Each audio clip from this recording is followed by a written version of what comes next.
led by as many as 17, but now the lead is down to 7 with 4:06 left to play.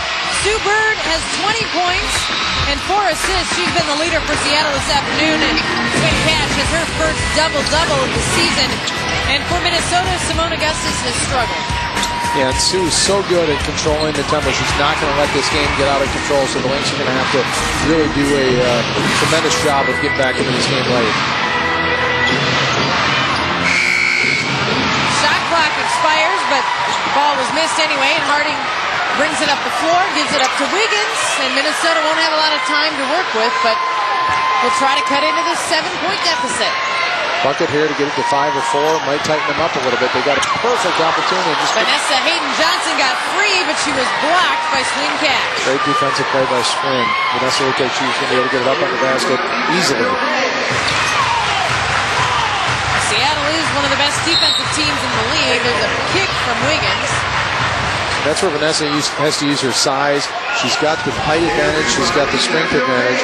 She's wide open here, and she's got to use her body protected a little bit better to get it up on the basket. Just over 3 minutes to go. Gerald launches the three. It's short. Got Lindsay spotted up there. Harding drives and gets the roll. Lindsay Harding puts in her third basket of the afternoon. Down to 5. Get the crowd into it.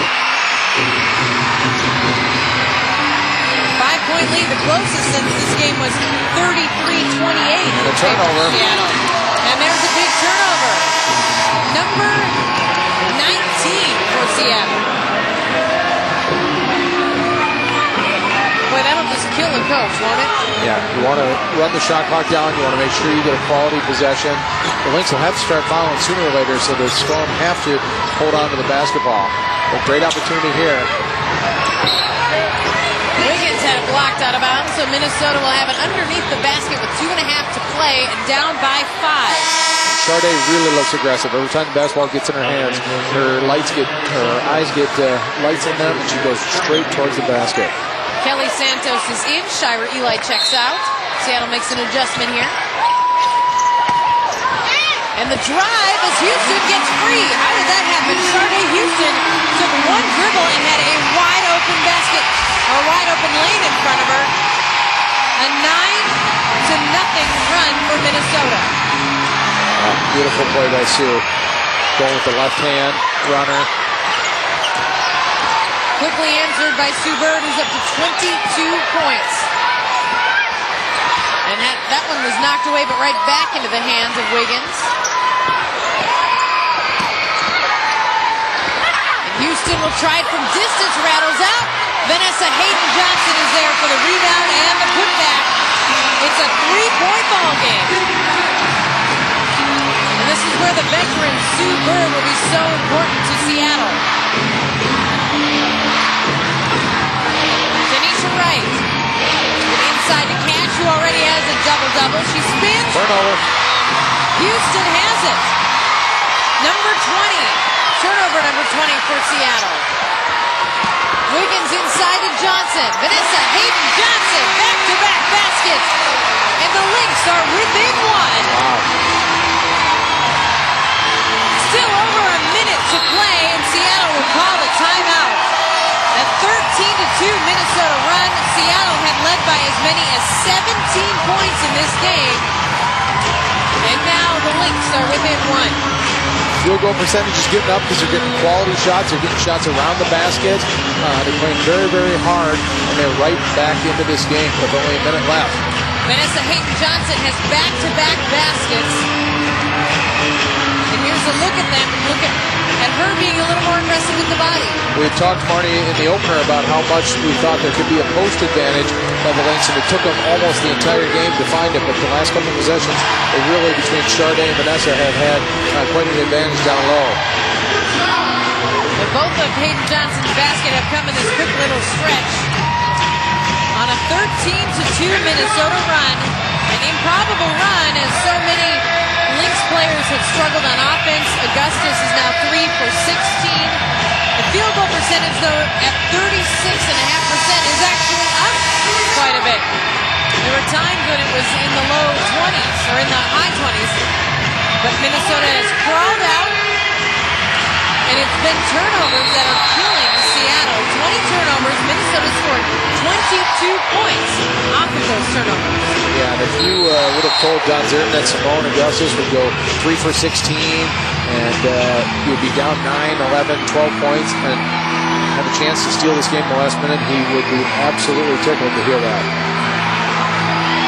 Seattle has 4 turnovers alone in this fourth quarter, and Minnesota has scored 9 points off of those turnovers just in the fourth. That's something they have done all season. They've gotten a lot of points off turnovers. They forced a lot of turnovers. Now they need to stay disciplined. This is where it's tough. You played with a lot of emotion. Now you can't foul. You have to play without fouling. In games that have been close, 3 points or less, Minnesota's 0-3. Seattle's 1-0. See if the Lynx can pick up their first one if the margin indeed stays that small. As we hit the 1-minute mark. 1 minute left to play at Target Center. Bird puts one up before the horn. Offensive rebound and a big one by Ashley Robinson. Still have to be disciplined here. Still try to go another possession without fouling. Stay disciplined. Keep them in front of you. Don't gamble. You're only down 1. Harding on Wright. Wright gets caught up. Robinson will have to take the shot. Her first shot of the game. Rebounded by Houston. If you push it, you can get 2 shots out of this. Now it's a little late to do that. Houston has an open look. Maybe get a timeout here and try to get him organized, and he's going to. With 22 seconds to play in a 1-point game, Don Zerton calls the timeout. He's missed the last 2 games because he's been sick. And now, well, he might be sick after watching the first half of this game and up until this run by the Lynx. Here's what happened 1 year ago, 1 year and 1 month. Simone Augustus hit the game winner. Minnesota won 78-76. Augustus had 23 points. Bird had 25 in that game. But 1 year and 1 month ago, on June 22nd of last season, it had to come down to that.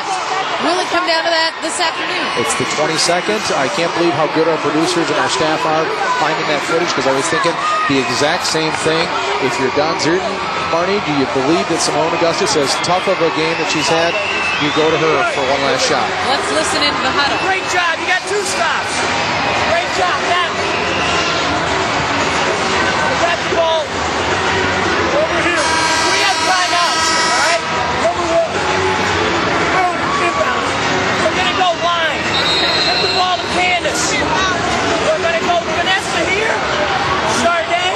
Go line 3. Go. 15 roll. And you roll hard. Lady. Go work. Well, Simone Augustus is 3 of 16 this season, or this game. She might get a shot here. They're going to run a 15 roll, which is going to put the ball in Candace's hands. And I think that Don probably knows that each team has a foul to give, so they may expect to take a foul. They may run a different play if they foul right away early. You heard him say get the ball to Candace, so Candace Wiggins. It'll be a high screen and roll. They want running things. That's a lot for a rookie. With 22 seconds left, but that tells you how much Don Zerton and the Lynx think of Candace Wiggins.